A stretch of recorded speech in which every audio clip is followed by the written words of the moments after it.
Então vamos iniciar o nosso estudo das quintas-feiras e para isso vamos elevar o nosso pensamento até Deus, nosso Pai, rogando a Jesus, o nosso divino amigo e mestre, que estas bênçãos, Senhor, possam envolver a todos nós que estamos buscando nos vincularmos cada vez mais aos postulados cristãos, ao nosso Mestre Jesus, aquilo que nos é possibilitado em termos de elementos para que nos modifiquemos, para que não fiquemos mais numa superfície, mas nos aprofundemos, porque até então vivíamos a materialidade de forma superficial, buscando apenas e tão somente as coisas exteriores.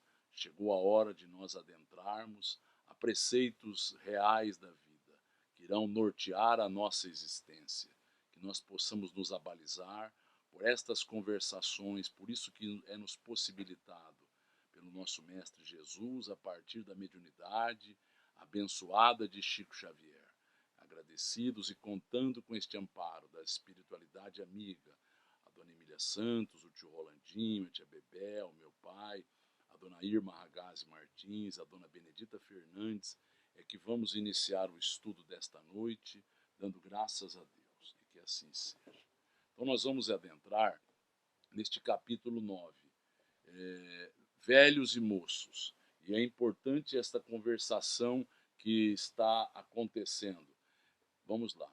Não era raro observar-se na pequena comunidade dos discípulos o entrechoque das opiniões, dentro do idealismo quente dos mais jovens. Então, veja bem, tudo era fator de celeuma, tudo era fator de controvérsia, porque ainda eles não haviam amadurecido, não haviam se envolvido plenamente com os valores espirituais. Consequentemente, tudo é aquilo das manias, tudo é envolvido com as exterioridades que nos dão orgulho, a vaidade, eu sou melhor, eu tenho mais vigor, eu sou mais isso, eu sou mais aquilo. Então são estas avaliações que a materialidade nos trouxe, porque em verdade somos seres diferentes. Como comparar coisas distintas?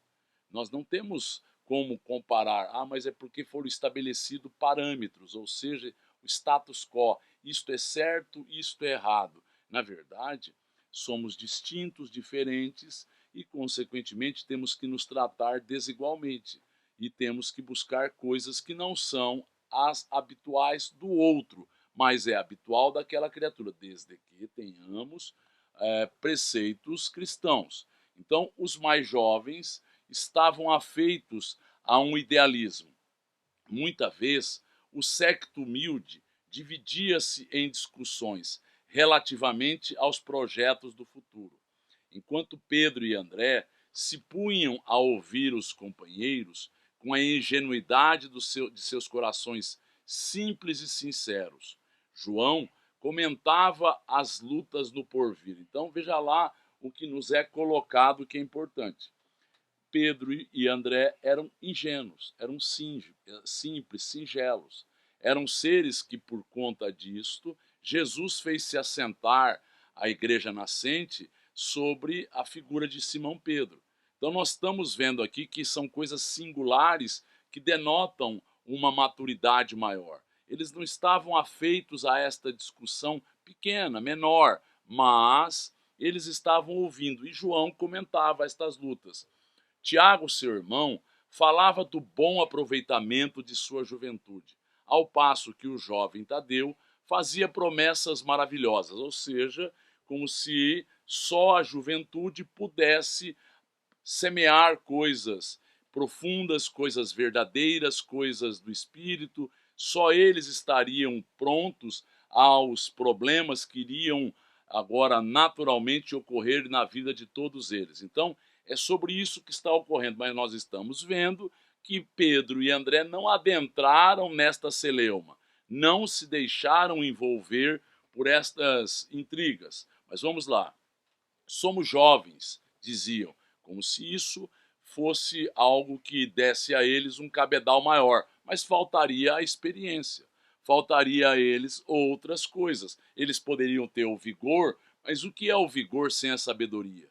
O que é a capacidade de fazer ou de arregimentar com a virilidade, com a força, se não tem a inteligência, a sapiência e a maturidade.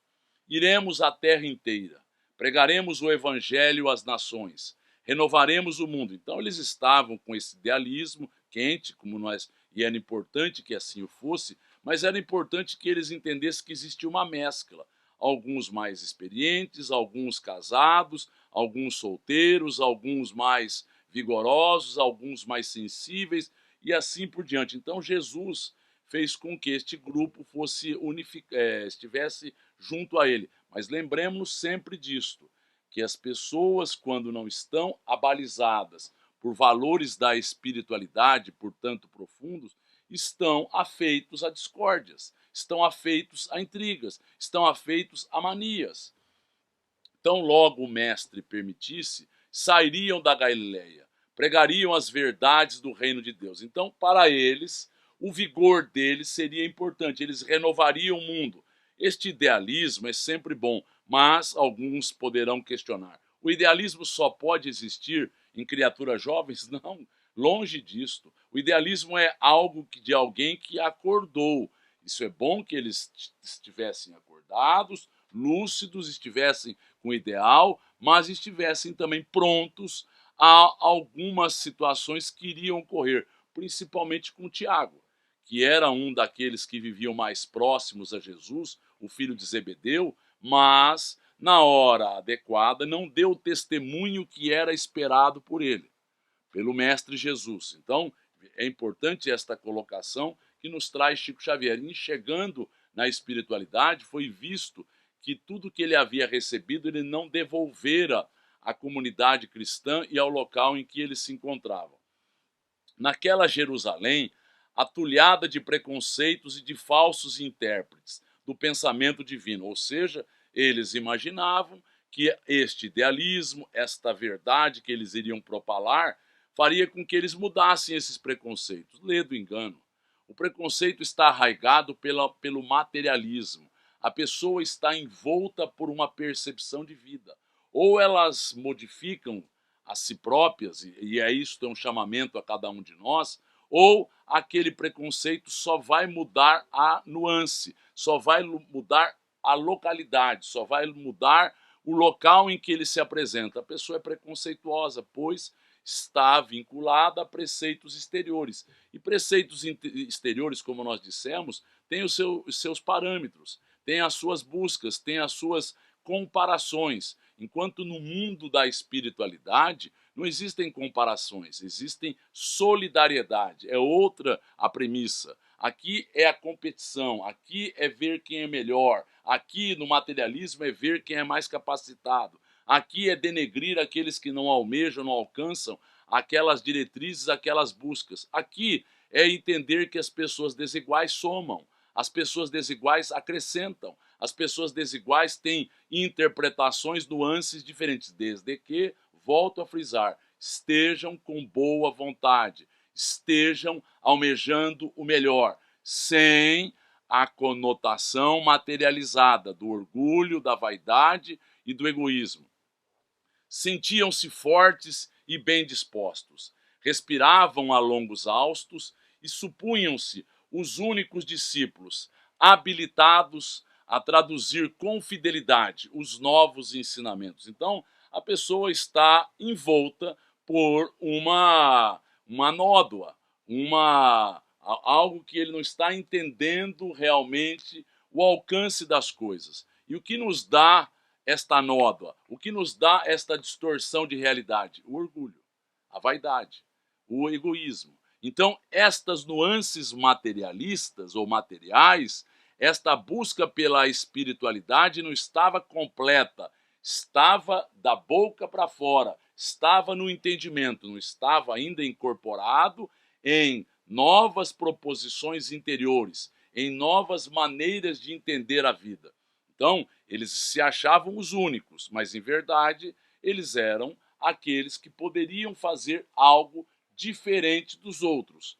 Por longas horas, questionavam acerca de suas possibilidades, apresentavam as suas vantagens, debatiam seus projetos imensos. Então, é como se só eles fossem os capacitados. E a pergunta que eles não se fizeram, mas nós temos que nos fazer, é por que o Cristo, que era mais experiente, mais sagaz, mais capacitado, mais perfeito do que todos eles, escolheu a cada um deles?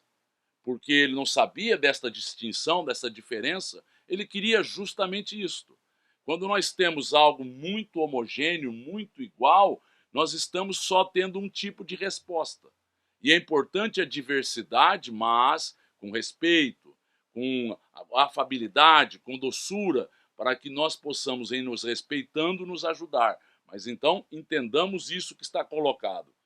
E pensavam consigo: que poderia realizar Simão Pedro, chefe de família e encarcerado nos seus pequeninos deveres? Então, lê do engano deles, porque ele vai ser a pedra angular sobre a qual irá se assentar a igreja da Boa Nova, que vai fazer com que ele, aparentemente o mais simples, o mais ingênuo, o mais rude de todos eles, fosse aquele que teria uma transformação tão substancial. Tanto é verdade que após a conversão de Pedro, eu falo conversão, porque Emmanuel nos fala, nenhum deles, ou pouco deles haviam se convertido realmente.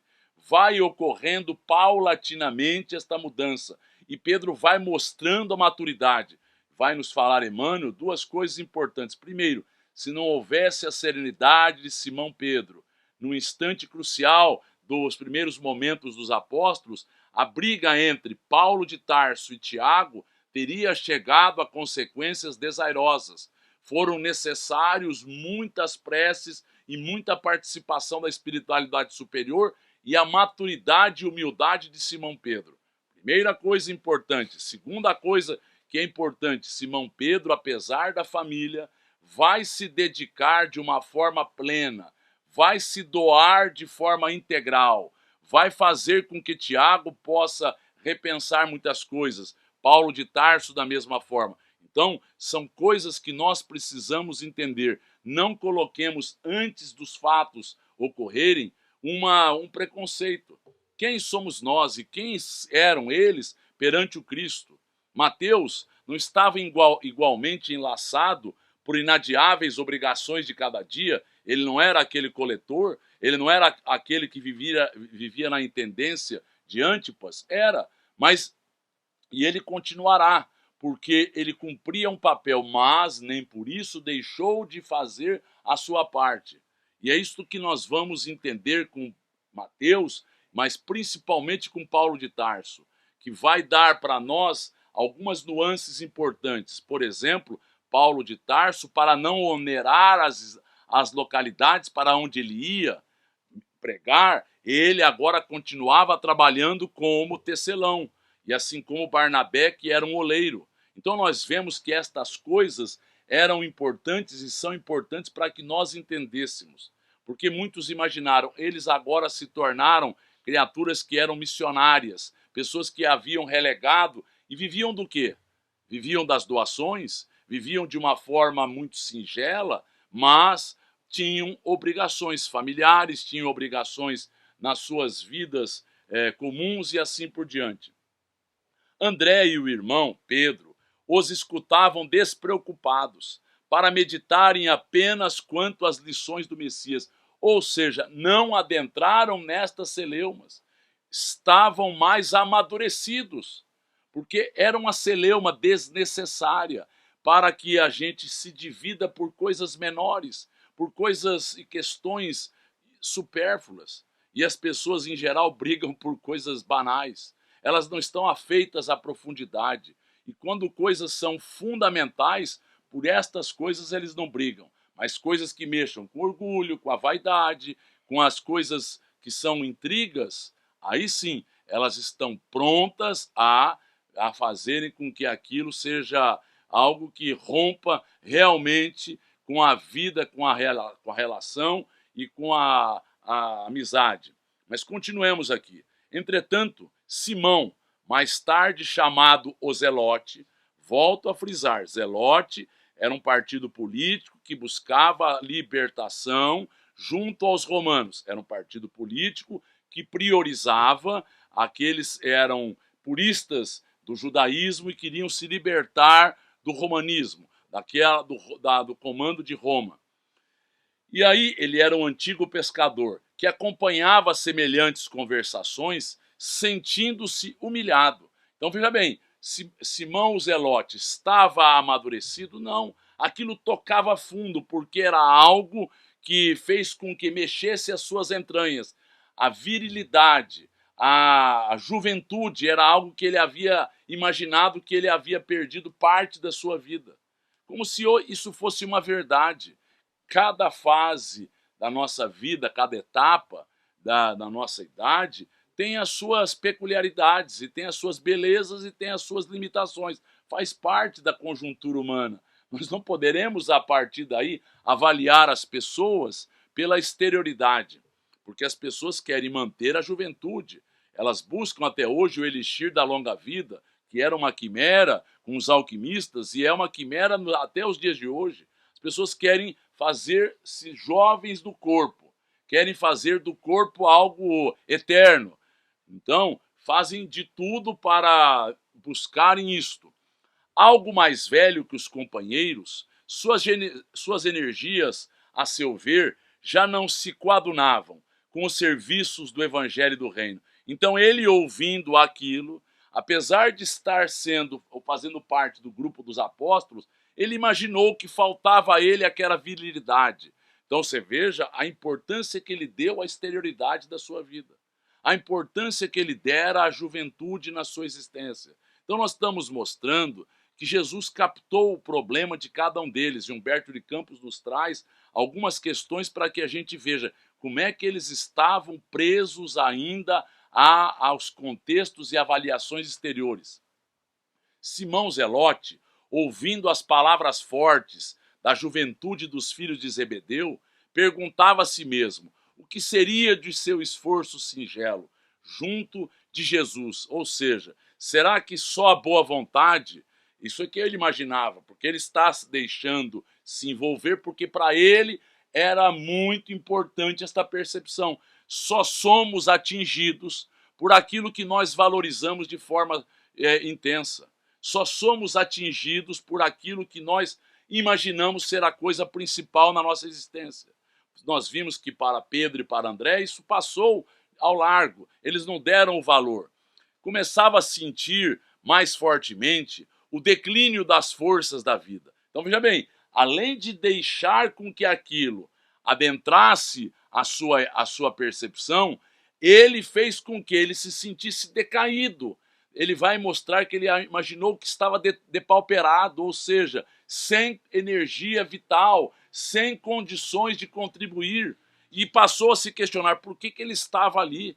Então essa é a questão que está colocada, para que nós entendamos que cada um de nós tem uma percepção da vida, e em cada um de nós bate, por exemplo, a vaidade de uma forma, o orgulho de outra forma, o egoísmo de uma forma, às vezes, sorrateira, oculta, que nós precisamos desvendar, para que nós combatamos em nós esta materialidade. Então veja lá, suas energias pareciam descer de uma grande montanha, embora o espírito se lhe conservasse firme e vigilante no ritmo da vida. O que é mais importante do que isto? O espírito está vívido, o espírito está lúcido, o espírito está vigilante. O que é mais importante do que isto? A pergunta é esta: quando estamos com a força juvenil, quando estamos com o vigor, com uma energia que está saindo por todas as lacunas e todas as nossas atitudes, será que estamos com a firmeza devida? Será que estamos com a vigilância necessária? Em geral, não. Em geral, estamos nos aproveitando deste vigor, desta energia, para nos enlamearmos, para vivermos de forma plena a materialidade. Isto de forma geral, isto de forma habitual. Quando o espírito não tem os valores adquiridos, ou seja, espírito medianos como nós, que estamos oscilando ao sabor da circunstância, nós somos levados a estas realidades. Mas vamos lá e vamos entender. Deixando-se, porém, impressionar vividamente, procurou entender-se com o mestre, buscando eximir-se das dúvidas que lhe roíam o coração. Então veja bem, ele buscou o aconchego, a orientação de Jesus.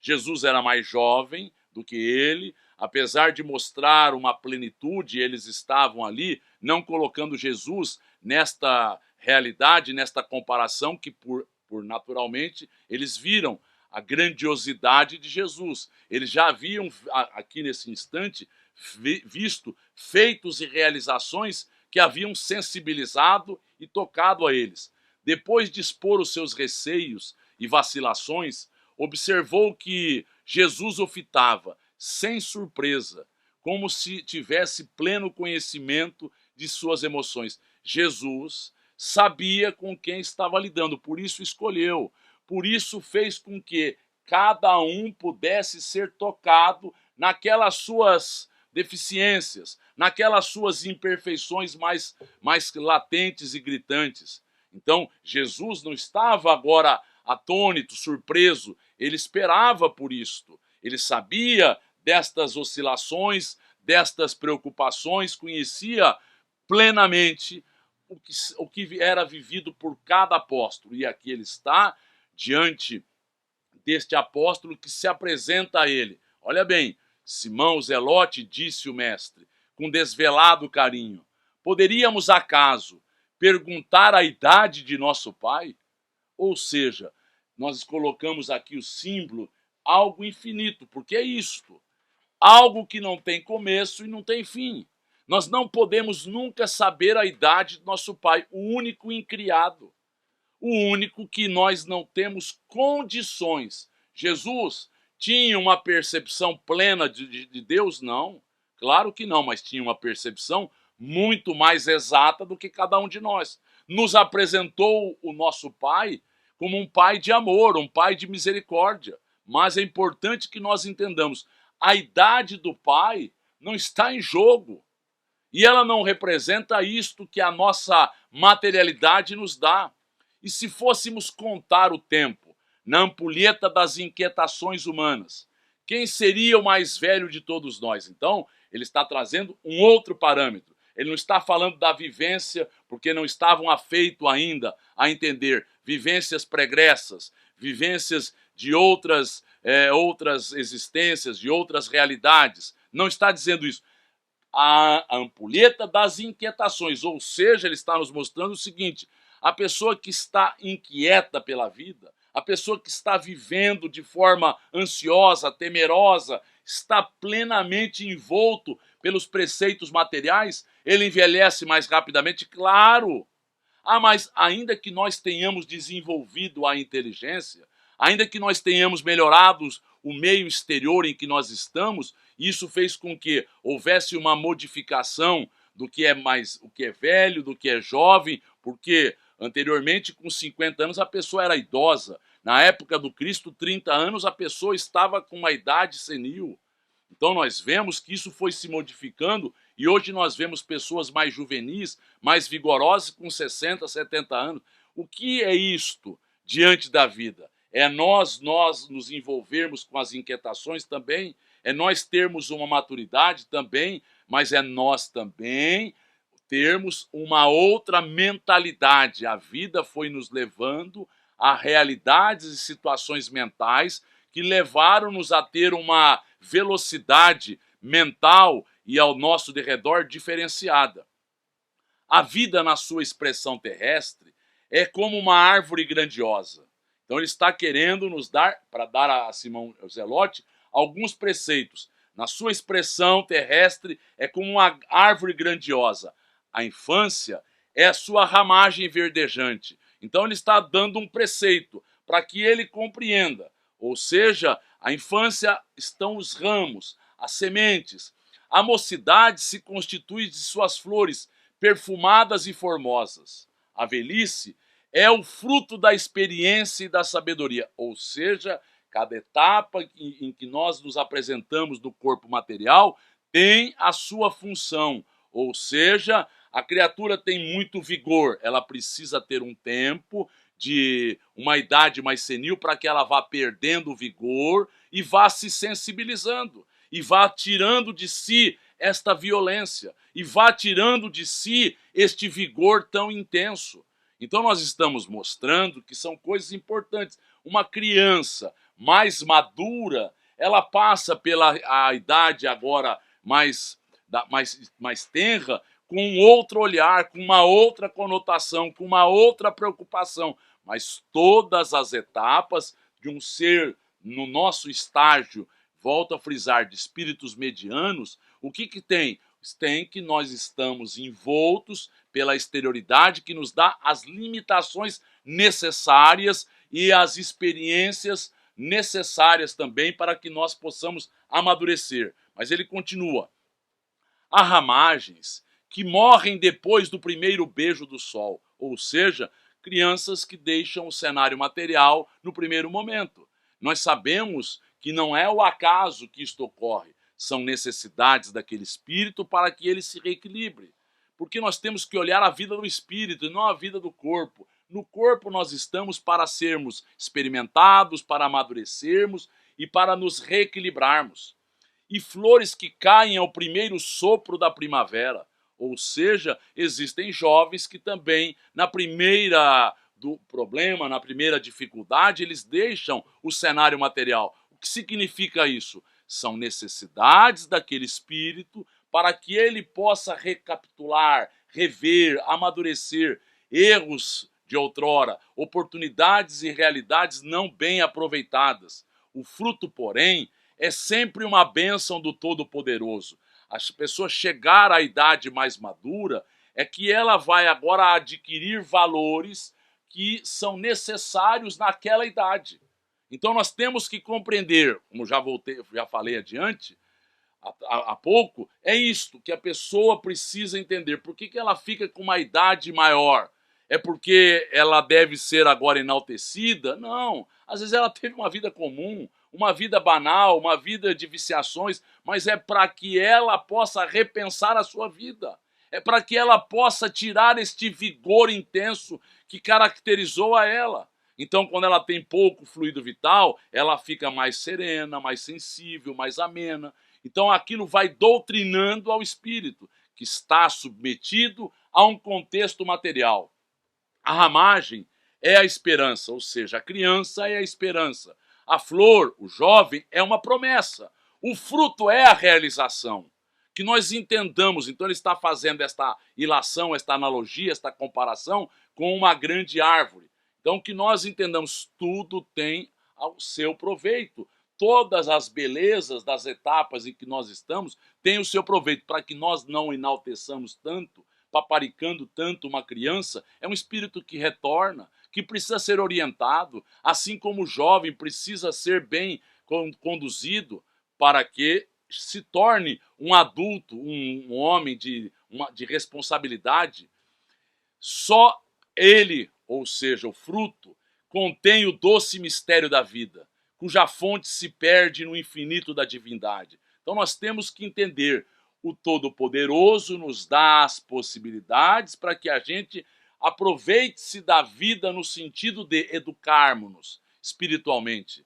Todas as etapas pelas quais passamos são oportunidades de crescimento, de melhoria, de maturação do espírito. Não percamos os ensejos, tenhamos a humildade de reconhecer. A vida nos coloca no lugar certo, com as injunções necessárias, com os problemas que irão nos levar a um aprimoramento, a um rever de fatos, a um rever de situações que não foram bem vividas, para que nós nos aproveitemos. E ele continua, ao passo que o discípulo lhe meditava os conceitos com sincera admiração, Jesus prosseguia esclarecendo, esta imagem pode ser também a da vida do Espírito, na sua radiosa eternidade, apenas com a diferença de que aí as ramagens e as flores nunca morrem, marchando sempre para o fruto da edificação. Então o que ele está nos colocando é o seguinte,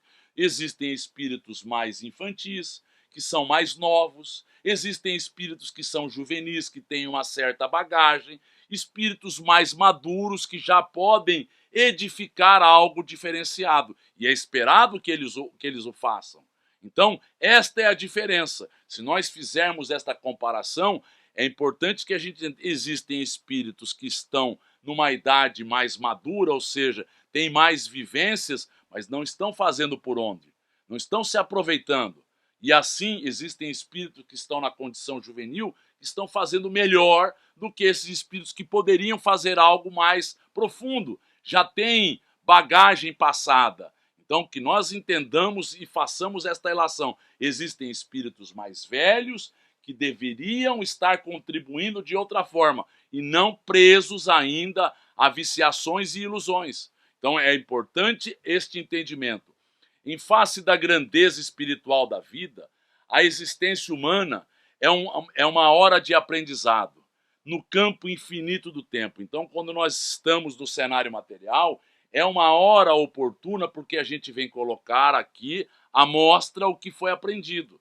A gente vem colocar à mostra a partir de um planejamento que foi feito, dos erros pregressos que foram avaliados e aquilo que é importante é aquilo que nós estamos em condições de superar, de suplantar. Então, é uma hora de aprendizado. Que nós não releguemos a vida material, mas que nós não vivamos segundo os preceitos exteriores. Porque se assim o for, não estaremos aprendendo o que é necessário, não estaremos burilando ao nosso espírito. Quando nós estamos buscando valores e consequências materiais à nossa vida, nós estamos nos equivocando e nos iludindo. Nós não estamos querendo entender, a vida está nos chamando para uma mudança de diretriz, para uma mudança verdadeira de rota. Até então vivíamos para a materialidade. Esta hora minúscula encerra o que existe no todo, ou seja, a vida material. Ela dá a cada um de nós uma oportunidade, mas em todos os locais nós teremos oportunidades. Aqui é uma destas, que nós nos aproveitemos. Aqui nós temos o esquecimento, aqui nós temos algo que faz com que uma dissensão, uma animosidade esteja não muito clara se apresentando, uma dificuldade que nós tenhamos, por exemplo, de realizar isto ou aquilo, possa agora novamente nos ensejar a crescimentos e melhorias. Então, é uma oportunidade abençoada. Não nos esqueçamos disto, mas continuemos. É por isso que aí vemos, por vezes, jovens que falam com uma experiência milenária, jovens que têm uma vida que é voltada a aspectos profundos porque são maduros de um passado. Não dá para que essa experiência milenária chegue a um espírito ainda juvenil, chegue a um espírito infantil. Ele vai responder como aquele que ele se encontra. Ou seja, um jovem pode ser maduro, um jovem deve ter esta maturidade desde que ajudemos a ele e desde que ele tenha o entendimento para que isso se apresente. Mas sempre vamos dar a conotação espiritual no processo educacional. Não vamos valorizar a exterioridade. Ah, ele é bonitinho. Ah, ele é muito... tem que ser um bibelô. Ah, não. Tenhamos a noção exata. É um espírito que retorna para ser ajudado, para adquirir valores e que nós possamos introjetar nele estes valores para que eles manifestem desde cedo uma coisa mais responsável, mais madura. E existem velhos sem reflexão e sem esperança. Velhos que só atingiram a idade senil do corpo, mas não são espíritos maduros. São espíritos, às vezes, sem esperança, espíritos sem ânimo, espíritos agora contrariados. Por quê? Porque eles buscaram aquilo que era material. E, consequentemente, a vida está dando uma limitação que eles não gostariam. Eles queriam a euforia do corpo, eles queriam agora as aventuras, eles queriam as coisas exteriores. E aí denota uma falta de maturidade. Então, senhor, de qualquer modo, a velhice é a meta do espírito. Então, veja bem, ele está fazendo uma questão, a velhice não, a maturidade. Nós adquirirmos maturidade, olharmos a vida sob as premissas do espírito. Olha como é que Jesus vai responder. perguntou a ele, a Jesus emocionado. Não a velhice enferma e amargurada.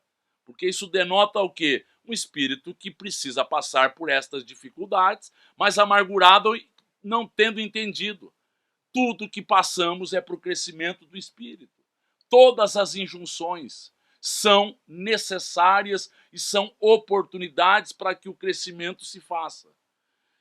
E ele vai continuar: não a velhice amargurada que se conhece na terra, mas a da experiência, que edifica o amor e a sabedoria. Então a criatura que envelheceu, mas é madura e, portanto, sabe da importância dele viver aquela etapa no corpo com sabedoria, entendendo melhor, tendo mais paciência, tendo maior benevolência, tendo maior compaixão, tendo um olhar mais compreensivo dos fatos, se vendo nas realidades pelas quais ele passou, que se equivocou. Então isso é a maturidade que deve vir. Não é só a maturidade corporal. Vamos ouvir perguntas. Por que quando espíritos mais evoluídos se materializam, tanto médios quanto em obras doutrinárias, eles apresentam uma aparência física mais velha? Por conta disso, eles querem ser não reconhecidos desta forma, mas eles estão neste estado. Eles querem esta maneira serena de se apresentar, equilibrada, porque é isso que a pessoa precisa entender. Qual é o objetivo? A sabedoria, o amor. Então, não é aquela aventura, não é aquela distração, não são estas etapas em que nós somos levados a nos perdermos. É nós aproveitarmos com sapiência, com equilíbrio. Ainda aqui, devemos recordar o símbolo da árvore, para reconhecer que o fruto perfeito é a frescura da ramagem, ou seja, a inocência. Nós temos que entender, nós vamos evoluir, vamos ter que retornar à inocência que nos era dada pela limitação corporal, pelo esquecimento que este corpo se nos dá, mas é algo que vai ser superado pelo espírito. O espírito que vai amadurecendo, ele perde o erotismo, ele perde a sensualidade, ele perde agora a busca pelas exterioridades. Então ele vai ser um ser inocente, um ser equilibrado, a beleza da flor, ou seja, ele não vai agora se envolver com a juventude de uma forma a se perder, ele vai fazer de forma serena, encerrando o conteúdo divino do mel e da semente, ou seja, para que ele dê resultados, para que ele faça a edificação, para que ele cumpra com o seu papel. Nós vemos aqui, é necessário a maturidade do espírito, que está colocado aqui. Isto é que é importante que a gente reflita. O que nós buscamos é a maturidade, ela só virá com o bom aproveitamento das oportunidades, com o bom aproveitamento daquilo que surge na vida de cada um de nós. Que nós entendamos isso. E ele continua: percebendo que o mestre estendera seus conceitos em amplas imagens simbológicas, olha que interessante. Então ele percebeu que Jesus fez estas ilações com a árvore. O apóstolo voltou a retrair-se em seu caso particular e obtemperou. Então ele vai questionar por que isso. A pessoa não está madura, ela traz por seu caso porque ela não está entendendo tudo que foi colocado, mas hoje nós temos o olhar da reencarnação, hoje nós temos um olhar que a doutrina espírita nos trouxe, que nos dá condições, sim, faltava a eles estes elementos, faltavam. Jesus achou que era muito amplo aquilo que eles teriam que compreender. Mas vamos lá. A verdade, Senhor, é que me sinto depauperado e envelhecido, temendo não resistir aos esforços a que se abriga a minha alma, na semeadura da vossa doutrina santa. Então, ele está colocando que ele se obriga a envolver-se com estes esforços e ele acha que talvez o seu corpo não suporte tudo que será pedido, porque ele havia entendido muitas coisas. Jesus estava pedindo fidelidade, Jesus estava pedindo que eles agora não esmorecessem, que eles tivessem bom ânimo, tudo isso estava sendo compreendido. Mas, escuta, Simão, redarguiu-lhe Jesus com serenidade enérgica. Achas que os moços de amanhã poderão fazer alguma coisa sem os trabalhos dos que agora estão envelhecendo? Não é uma quimera?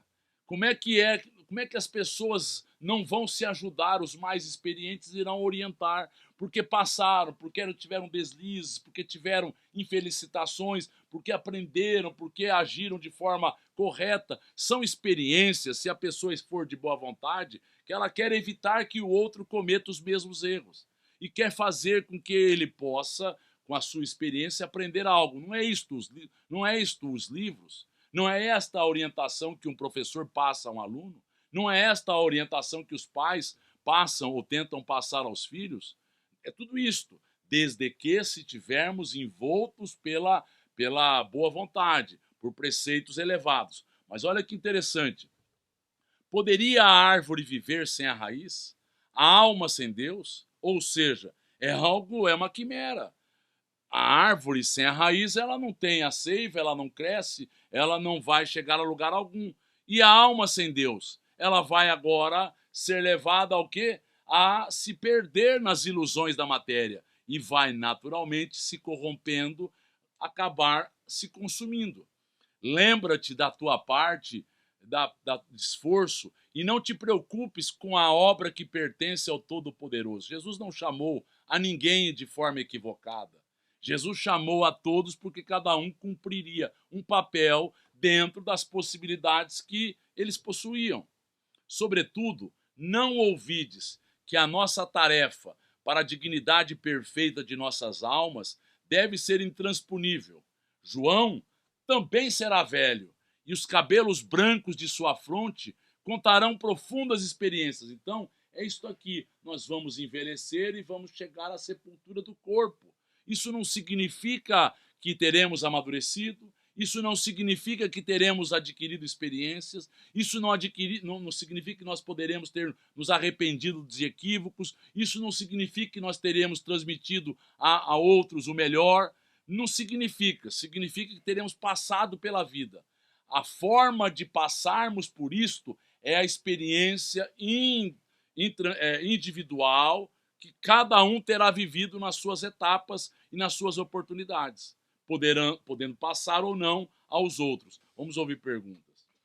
Pegando essa situação e pensando no dia a dia, em nós, nos outros, qual a responsabilidade daqueles que desestimulam os outros, daqueles que tiram a esperança dos outros e os outros acabam errando, acabam se desviando? Qual a responsabilidade daqueles que, com palavras ou ações, fazem isso? Todos aqueles que propagandeiam o mal serão responsabilizados, mas aqueles que ouvem e entram em sintonia é porque também é cômodo, também é adequado às suas faltas de maturação. Então, cada um vai responder pelo seu estado. Mas vamos lá. Não te magoe a palestra dos jovens da terra. A flor no mundo pode ser o princípio do fruto, mas pode também enfeitar o cortejo das ilusões. Então, a pessoa jovem, ela pode se iludir, mas ela pode também amadurecer com a juventude. Quando te cerque o burburinho da mocidade, ama os jovens. Cada etapa tem a sua beleza, cada etapa tem um ciclo necessário. Então, amo jovens que revelem trabalho e reflexão. Entretanto, não deixes de sorrir igualmente para os levianos e inconstantes. São crianças que pedem cuidado, abelhas que ainda não sabem fazer o mel. Olha o que ele está nos trazendo, esta ideia. A abelha que não sabe fazer o mel é porque não aprendeu a realizar, a edificar algo melhor na sua vida interior. Então são crianças espirituais. Estes inconstantes e levianos estão respondendo ao estado espiritual e à idade que possuem, em geral. Então, sempre poderemos fazer melhor, sim, mas alguns poderiam e era esperado que fizessem, pela maturação que já possuem. Outros podem acordar desde já, mas ele continua. Perdoa-lhes os entusiasmos sem rumo, como se devessem esquecer os impulsos de um menino na inconsciência dos seus primeiros dias de vida. Ou seja, olhemos a eles e entendamos, nós também passamos por esta etapa, nós também tivemos um vigor. Será que utilizamos devidamente? Isso é uma análise que deveremos fazer. Será que fizemos o melhor naquele instante? Esclarece-o, Simão, e não penses que outro homem pudesse efetuar no conjunto da obra divina o esforço que te compete. Cada um tem a maturidade, está na etapa adequada para realizar aquilo que a vida quer de nós, o melhor, naquilo e da forma com que já compreendemos. Vai e tem bom ânimo. Um velho sem esperança em Deus é um irmão triste da noite, mas eu venho trazer ao mundo as claridades de um dia perene. Ou seja, um velho que não tem esperança é um velho que não tem maturidade espiritual, porque ele perdeu a noção ele tem a noção de que a vida material é a que tem realidade, que é a que deve ser buscada, e consequentemente sem vigor, o que ele faria?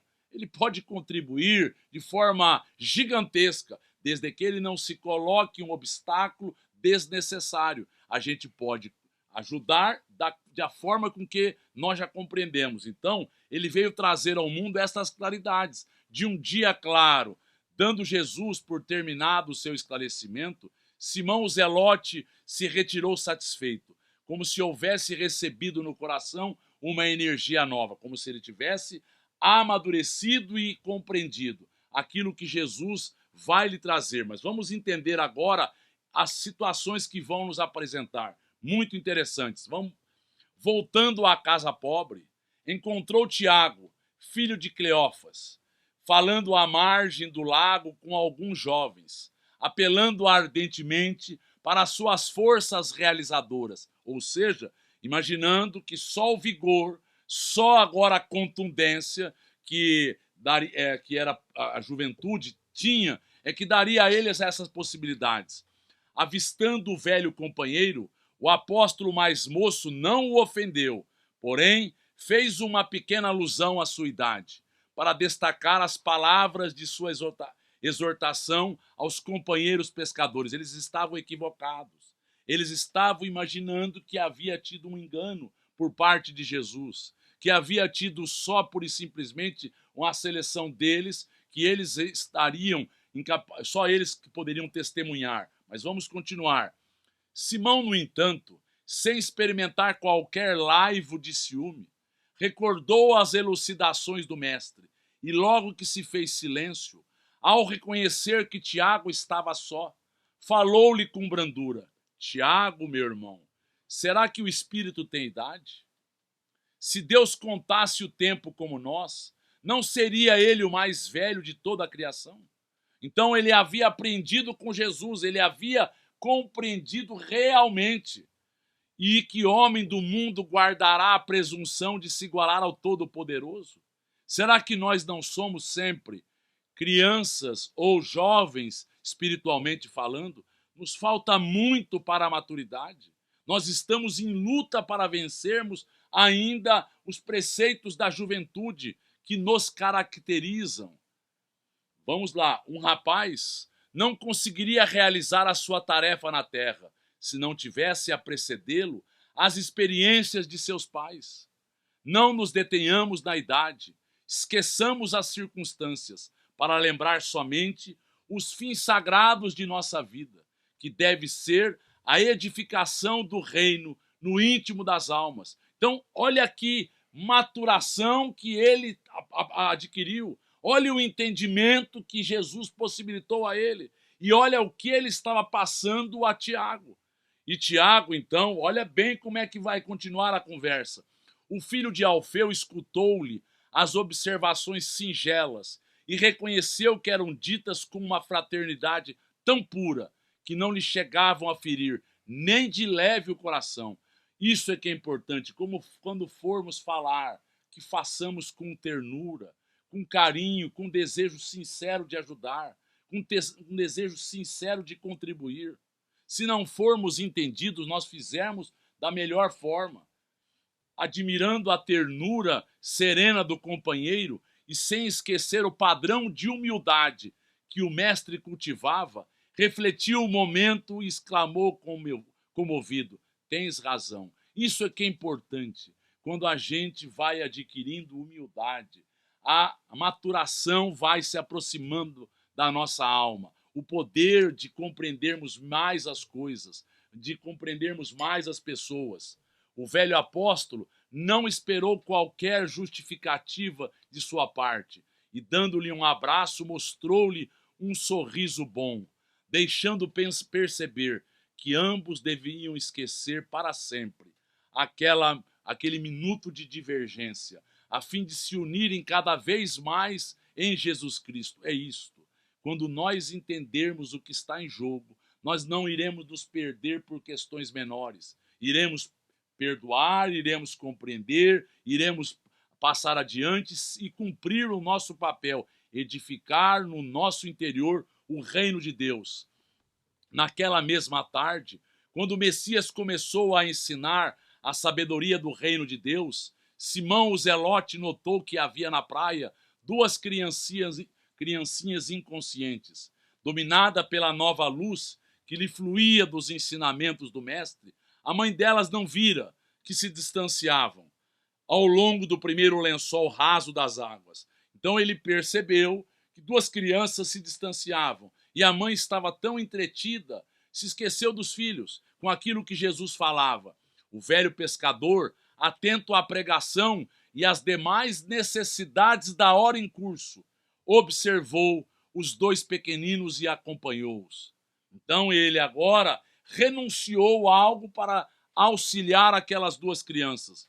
Com uma boa palavra, tomou-os nos braços, sentando-se numa pedra e, terminada que foi a reunião, os restituiu ao colo maternal, em meio de suave alegria e sincero reconhecimento. Ou seja, o que não poderia ocorrer com aquelas crianças inconscientes, que a mãe não estava dando a atenção devida? Poderia acontecer um monte de coisas. Olha como é que isso vai continuar.